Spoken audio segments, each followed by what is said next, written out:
Depois de tudo aquilo que aconteceu no Rio de Janeiro, o governo Lula ficou totalmente desnorteado com a situação dos governadores de direita se unir em prol da segurança pública, principalmente do estado aí do Rio de Janeiro, porque viram que se dependesse de qualquer forma do governo federal, ia ficar muito complicado. E a imagem do Lula foi muito manchada aí depois dessa mega operação.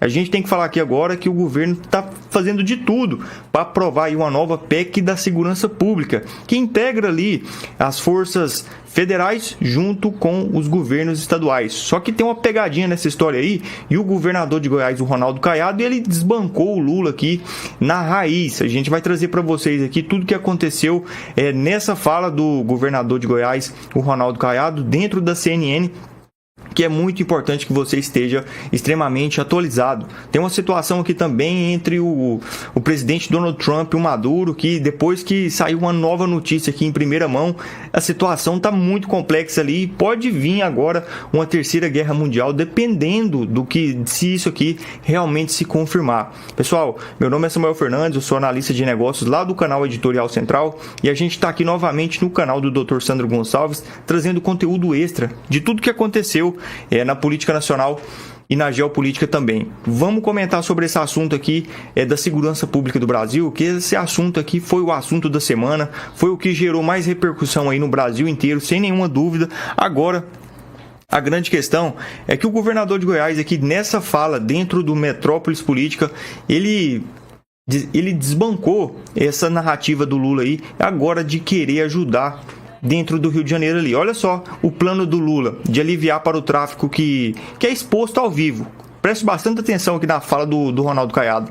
Acho que vocês e todos que estão nos assistindo possam entender que aquilo que realmente o governo quer transformar numa emenda à Constituição brasileira, já existe lei ordinária desde o governo Michel Temer. Ou seja, a lei do SUSP, a lei 13.675 de 2018. Então essa integração ela já está prevista. Isto realmente é algo que todos nós já praticamos. Em Goiás nós já temos 100% essa integração. Essa integração chama-se Força Integrada de Combate ao Crime Organizado, FICO. Isso aí mostra que nós já estamos aplicando. O que o governo deseja, na verdade, não é integrar as informações. O que o governo deseja não é integrar ali o acesso dos estados ao sistema do governo federal. Ele não libera a nós o COAF. É uma burocracia enorme para você ter acesso ao COAF. Nós não temos ali o repasse dos softwares que eles têm para ser desenvolvido. Nós não temos nenhuma informação compartilhada com o governo federal. O que o governo federal deseja não é compartilhar informações, não é integrar informações. O que o governo federal, com essa PEC, deseja é exatamente concentrar o poder na mão do ministro da Justiça. Desconhecer os entes federados, sobrepor o que a Constituição brasileira nos deu em 1988, que é a capacidade de nós, governadores, definirmos as nossas regras gerais de comando de segurança pública nos estados. Então o governo federal não quer integrar, o governo federal quer concentrar, ele quer transformar. Como o ministro da Justiça, ele é o iluminado que sabe atuar melhor do que a inteligência das nossas polícias e o operacional das nossas polícias no Amapá, no Acre, no Rio Grande do Sul, em Goiás, no Mato Grosso, no Distrito Federal. Entende? Então, quer dizer, ele quer se vestir de um poder onde ele quer anular os poderes dos estados. Então, é contra isso que nós insurgimos. Agora, contra a integração, ao contrário. O que nós pedimos sempre é que haja essa integração das forças. Tanto é que nós criamos ontem, por um sentimento de orfandade do governo federal, nós criamos esse consórcio de paz para poder trazer esse nível maior de dados para nós podermos abortar todas essas tentativas, ou diminuir essas tentativas do crime organizado. O segundo ponto que você coloca é sobre a lei. Esta lei do antiterrorismo, na verdade, você sabe, continua ali com o cesto da pena, com toda a flexibilização. Isso aí, faccionado não teme nada, isso aí é água com açúcar para bandido faccionado. Então, isso não impacta nada. O que realmente impactaria é aquilo que o Paraguai já... Pessoal, vocês viram que séria a situação?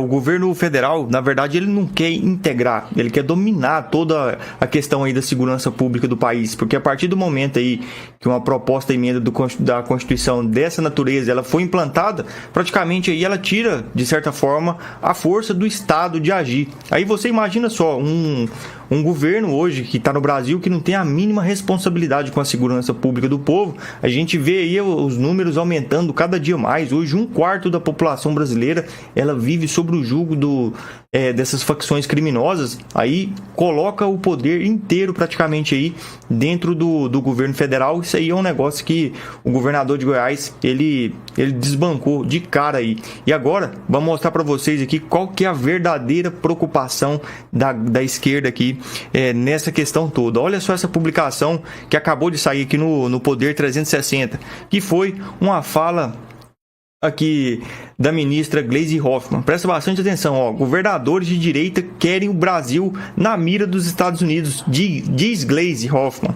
Para a ministra, manifestações e termos usados depois da mega operação do Rio estimularam um intervencionismo militar de Trump. Olha só onde que foi a preocupação dela, porque tá todo mundo vendo que esse pessoal não tem a mínima competência aí de combater o crime organizado, e ela tá vendo que os governadores de direita se unindo e deixando o presidente da República de fora dessa situação vai chegar no presidente Trump.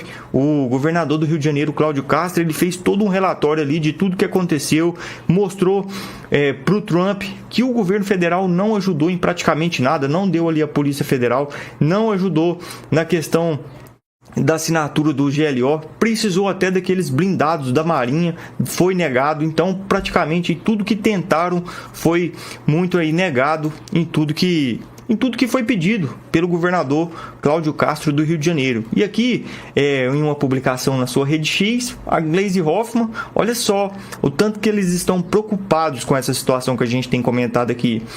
Ao invés de somar forças no combate ao crime organizado, como propõe a PEC da segurança enviada pelo presidente Lula ao Congresso, os governadores da direita, vocalizados por Ronaldo Caiado, investem na divisão política e querem colocar o Brasil no radar intervencionismo militar de Donald Trump na América Latina. Não conseguem esconder o seu desejo de entregar o país ao estrangeiro, do mesmo jeito que Eduardo Bolsonaro e sua família de traidores da pátria fizeram com as tarifas e a Magnitsky. Segurança pública é uma questão muito importante que não pode ser tratada com leviandade e objetivos eleitoreiros. Combater o crime exige inteligência, planejamento e soma de esforços, menos da galera do PT, porque que adianta aí um esforço de quem praticamente não tem responsabilidade nenhuma nessa questão. Olha que textinho assim fajuto. Coloca nos comentários aí que a gente quer saber qual que é a sua opinião também sobre esse caso aqui. Olha só onde que foi ali a preocupação dela, porque ela sabe que a partir do momento que o presidente Trump vê tudo que está acontecendo, esses diálogos aí que estava tendo com o presidente Lula, possivelmente ele pode dar uma alterada muito grande. E a questão aí da lei Magnitsky, das tarifas, a gente sabe, porque hoje aqui no Brasil, infelizmente aí existe a violação dos direitos humanos aí o tempo inteiro. Então não adianta querer culpar o Eduardo Bolsonaro, que está fazendo o trabalho ali de simplesmente o que um deputado federal tem, que é de fiscalizar, e graças a ele tem ali o poder de entrar dentro da Casa Branca e entregar ali para as autoridades necessárias aí que cumpriram o papel. Não foi o Eduardo Bolsonaro que aplicou a lei Magnitsky, ele só apresentou os fatos e as autoridades americanas entenderam que realmente deveria ser feito o que foi feito. Agora, vamos colocar aqui uma publicação para quem está achando ainda que existiu muitas vítimas ali que não tinha nada a ver com a história. Olha só esse vídeo que o governador do Rio de Janeiro, Cláudio Castro, acabou de publicar nas suas redes sociais. Preste bastante atenção aqui, olha só. Bom dia, pessoal. Já estou aqui de manhã no Palácio Guanabara, junto com o nosso secretário de Estado da Polícia Civil, o delegado Felipe Cury. Acabei de receber as primeiras informações sobre os narcoterroristas que foram neutralizados na nossa última operação. E parabéns para eles. Eles pararam até de falar que eram os simples traficantes, agora os narcoterroristas. E as informações são impressionantes. 59 pessoas identificadas até o momento, todas com histórico criminal. 22 delas naturais de outros estados. 6 do Pará, 6 do Amazonas, 3 da Bahia, 2 de Goiás, 2 do Espírito Santo, 2 do Ceará, 1 da Paraíba. E alguns exemplos muito sensíveis que eu vou trazer para vocês aqui. Espírito Santo, russo, chefe do tráfico em Vitória. Amazonas, Chico Rato, chefe do tráfico em Manaus. Bahia, Mazola, chefe do tráfico de Feira de Santana. Goiás, Fernando Henrique dos Santos, chefe do tráfico em Goiás. Doutor Felipe, trabalho primoroso da nossa perícia. Exatamente, senhor governador. Um trabalho fantástico feito pela nossa perícia, pela uma força-tarefa que nós fizemos no ML com nossos peritos legistas, com a rápida identificação desses narcoterroristas que foram neutralizados na Operação Contenção, e mostra justamente que o trabalho de investigação e de inteligência que foi realizado nessa operação pelas polícias civil e militar estavam corretos, ou seja, um trabalho preciso de inteligência que mostra aí o resultado, todos com anotações criminais e todos esses narcoterroristas de extrema periculosidade e chefes de facção criminosa. É isso aí, gente. O nosso trabalho é livrar a sociedade do tráfico, da milícia, de todo aquele que prejudica o nosso direito de ir e vir. Nós continuaremos trabalhando com técnica e respeito à lei para que a gente possa estar devolvendo o direito de ir e vir do nosso Rio de Janeiro.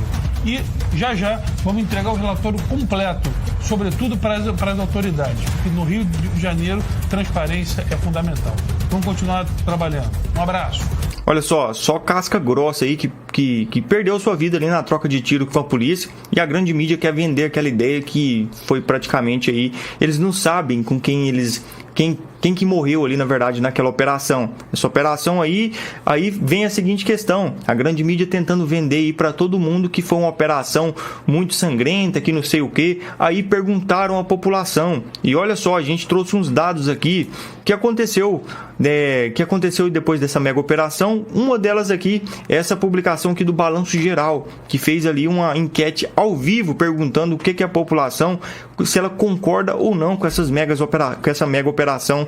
E olha só a tamanha diferença aqui. Nessa votação foi 25 mil aprovando ali as mega operações dentro das favelas e apenas 1.900 dizendo que não. E outra publicação aqui que também traz a mesma enquete é uma outra publicação.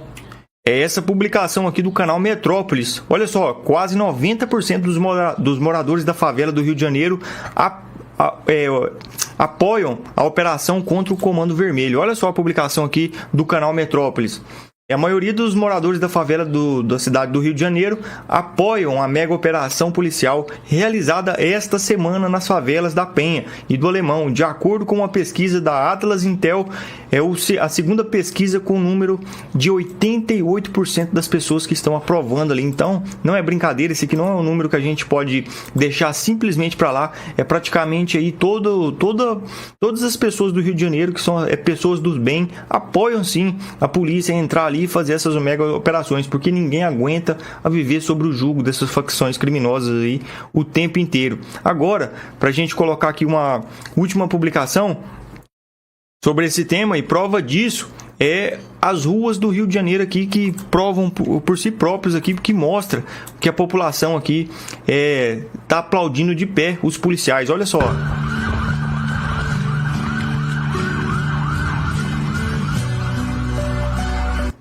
Situação aí da população do Rio de Janeiro admirando ali o trabalho da polícia que estava passando ali nas ruas, todo mundo parando para aplaudir.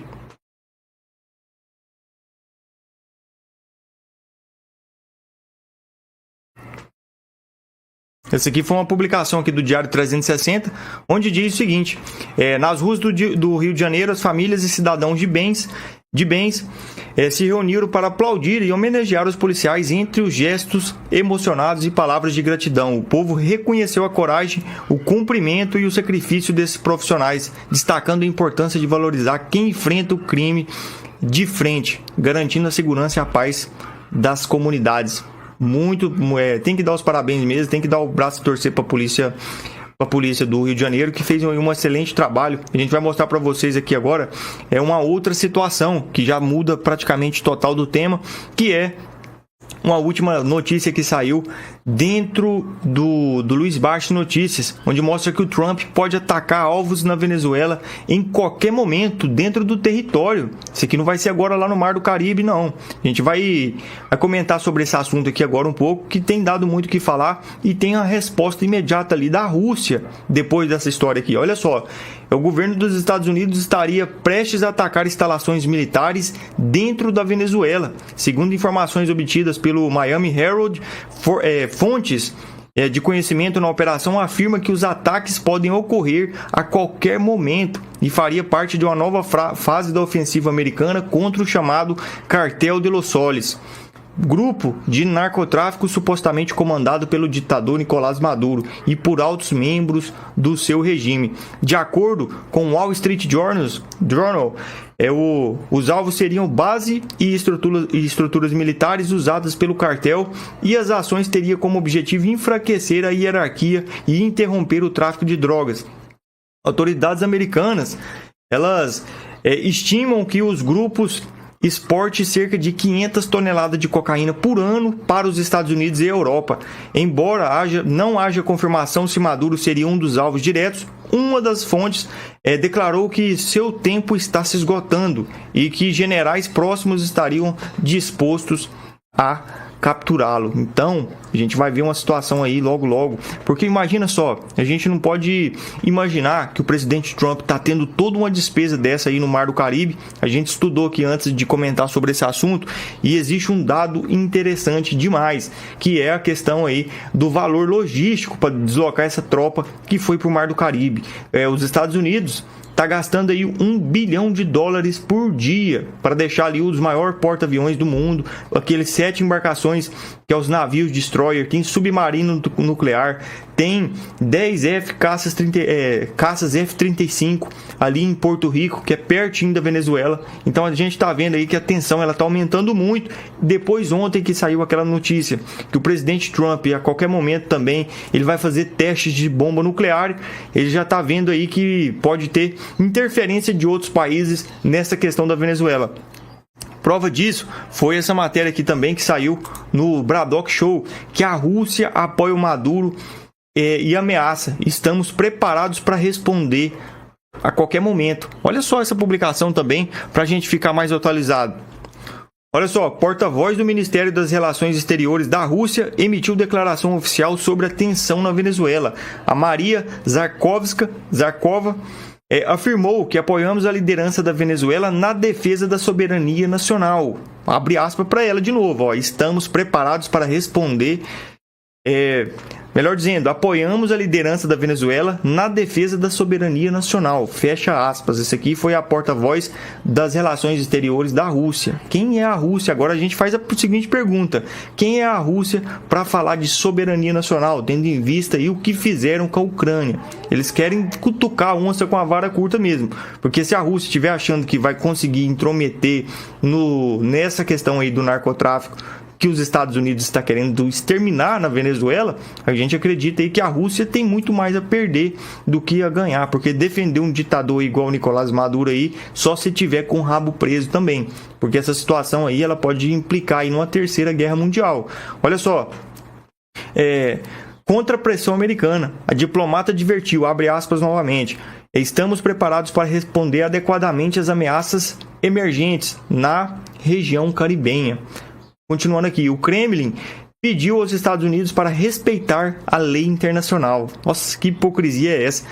Em atividades militares próximas à Venezuela. Porta-voz Peskov declarou que a Venezuela é um país soberano e as suas decisões devem ser respeitadas internacionalmente. Se hoje em dia, se o ditador Nicolás Maduro tivesse respeitado a soberania do povo venezuelano e não ter fraudado ali as urnas, não ter feito o que ele fez, talvez ele deveria até ser respeitado mesmo, por mais que ele fez tudo. Mas depois de tudo, depois de ter sacaneado tanto o povo da Venezuela, eu quero saber da sua opinião, se ele deveria ser respeitado aí ou não. E fica a seguinte pergunta novamente: quem é a Rússia na fila do pão aí para falar em soberania nacional, tendo em vista aí o que fizeram com com a Ucrânia naquela situação da vez. E a gente sabe que se não fosse o presidente Trump hoje nos Estados Unidos, talvez a Rússia, aqueles países vizinhos ali, já tinha tudo entrado na vala também, porque quem não respeita a soberania de ninguém é esses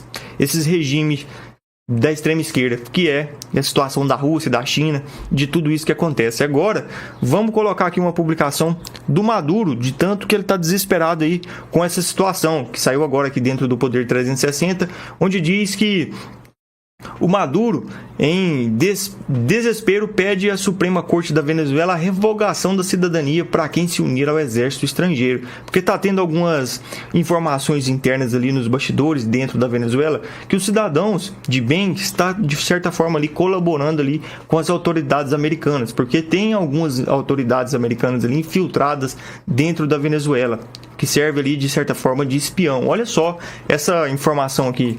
Ustedes vieron Leopoldo López, ustedes vieron a Leopoldo López pidiendo que el ejército gringo se meta aquí, como que eso fuera soplar y hacer botella, y lo nombren presidente a él. Buena respuesta que dio la Fuerza Armada Nacional Bolivariana de Dignidad.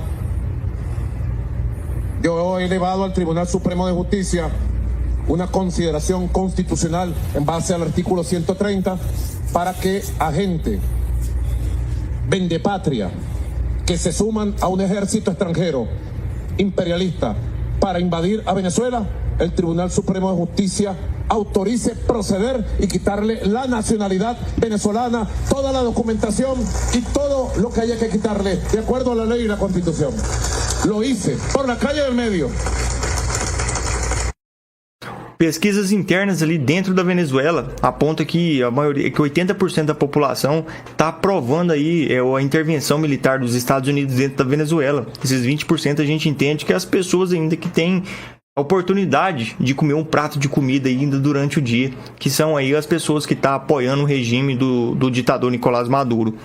E essa situação, ela vai dar muita matéria aqui pra gente contar pra vocês aqui ainda. Isso a gente tem certeza. Agora, vamos colocar aqui uma publicação que saiu, que na verdade é de partir o coração, porque tudo que fizeram aí com o presidente mais amado que a gente já teve aqui nesse Brasil, que foi o Bolsonaro. A informação que saiu aqui dentro da Jovem Pan é que o Bolsonaro teria desistido da anistia aqui, segundo uns aliados que prestaram ali, que conversaram com o pessoal da Jovem Pan. Vamos assistir isso aqui junto aqui e depois a gente vai comentar sobre esse assunto. Olha, eu ouvi de aliados do ex-presidente Jair Bolsonaro que ele já desistiu da anistia. Na verdade, eles completam que Bolsonaro ainda está em negação. Eu ouvi uma fonte importante, um aliado de primeira hora do ex-presidente, que diz que ele ainda tem alguma esperança, está um pouco em negação, mas que no fundo ele e o entorno já entendem que essa discussão está travada, que não tem para onde ir e que Bolsonaro não vai conseguir concorrer mesmo ao Palácio do Planalto no ano que vem. O entendimento, inclusive, sobre essa manobra que o partido dele, o Partido Liberal, pretende fazer na Câmara para tentar ainda fazer um gesto em prol da anistia é tido como isso mesmo, como um gesto, como um aceno, principalmente a Bolsonaro e ao eleitorado bolsonarista, ao eleitorado, então, do ex-presidente. O que o Partido Liberal, PL, pretende fazer na Câmara dos Deputados é aprovar uma manobra que vai privilegiar uma emenda dentro do projeto de lei da dosimetria. Eu explico, Eles vão apresentar um dispositivo chamado destaque de preferência. Então, eu ouvi algumas lideranças importantes do PL e eles me explicaram um pouco o que acontece no destaque de preferência. Eles vão apresentar nada mais, nada menos do que uma emenda dentro do projeto de lei da dosimetria, que é uma medida ali mais fraca, do que a anistia, não dá ali o perdão às pessoas, nem ao ex-presidente Jair Bolsonaro, mas sim repensa ali os números das penas. Só que quando eles apresentam um destaque de preferência, esse destaque ele precisa ser analisado na votação, ali na pauta, antes de qualquer outra parte do texto. Então eles vão precisar, serão obrigados, os deputados, a analisarem essa emenda antes. E esse texto da emenda será realmente o texto sobre anistia e sobre o perdão. Então a expectativa dos deputados federais do PL é que com isso essa emenda seja analisada pró-anistia antes do texto da dosimetria e que eles tenham maioria para aprovar um texto nesse sentido. Os deputados do PL acreditam que tem maioria, então, para conseguir avançar com o tema. Mas outros parlamentares com quem eu conversei, de centro ou de oposição, acreditam que isso pode não ocorrer, que mesmo com destaque de preferência, mesmo obrigando os deputados, então, a analisarem o texto da anistia antes da dosimetria, um dentro do outro, eles não devem conseguir maioria para alavancar. Alguns aliados do governador de São Paulo, Tarcísio de Freitas, inclusive, me disseram mesmo que esse texto já morreu. Eu escutei que é uma pauta que não é boa para ninguém e que o Congresso Nacional não está confortável com essa situação. Digo isso porque Tarcísio de Freitas lá atrás foi o principal articulador, da anistia, foi ele quem conseguiu ali convencer Hugo Mota, o presidente da Câmara, a pautar o texto num jantar reservado. Ele chegou a viajar para Brasília para articular a anistia, mas agora os aliados, o entorno do governador, também já não acreditam mais nesse projeto, no avanço do projeto, pelo menos. Só na dosimetria, que já está acertada com o judiciário. Mas o fato, então, é que em breve o Partido Liberal, assim que conseguir voltar essa discussão na Câmara, conseguir voltar a pautar a dosimetria na Câmara, deve apresentar esse destaque de preferência para retomar a discussão da anistia. Um dos membros do PL, um membro importante, me disse a seguinte frase: nós vamos conseguir maioria para aprovar a anistia de verdade. Então essa manobra está em vista, deve ocorrer, mas lembrando, Nonato, que ainda não tem data exata para que essa discussão seja retomada na Câmara. Tem outros assuntos pipocando e entrando na frente, mas essa é a expectativa, então, dos deputados.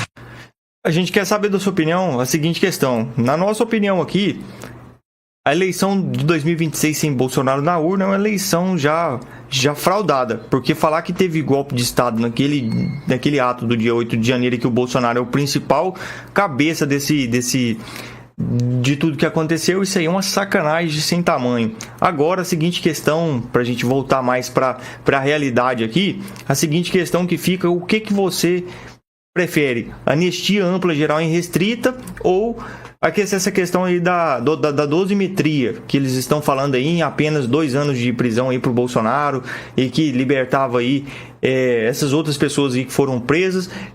Vai ser duas coisas: ou eles vão conseguir pautar não quer dizer aprovar a anistia ampla, geral e restrita, e talvez pode ser derrubada aí, porque a gente vê a questão do centro, que eles também não querem totalmente aí que o Bolsonaro volte para a presidência da República, porque eles viram ali que o Bolsonaro é um perigo para todo o sistema, e querendo ou não, o centro hoje no Brasil é um problema também para o Brasil. Então fica aí essa grande questão: ou o Bolsonaro fica de fora, ou ele vai simplesmente aí vai cumprir essa questão da dosimetria aí, que vai ser pautada. Eles vão decidir.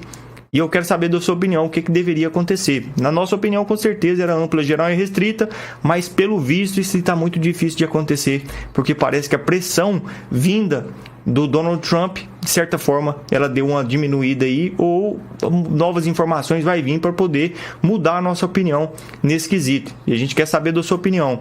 Pessoal, esse aqui foi as informações que a gente conseguiu trazer aqui nesse editorial. Se você gostou, deixa o like, ajuda o nosso canal também. Meu nome é Samuel Fernandes, a gente é lá do canal Editorial Central. Se você gostou, o link está aqui na descrição. Ajuda o nosso canal a bater nossa meta de 10 mil inscritos. Tamo junto, que a gente está sempre trazendo aqui atualizações de tudo que acontece na política nacional. Tamo junto aí, até o próximo vídeo, se Deus quiser.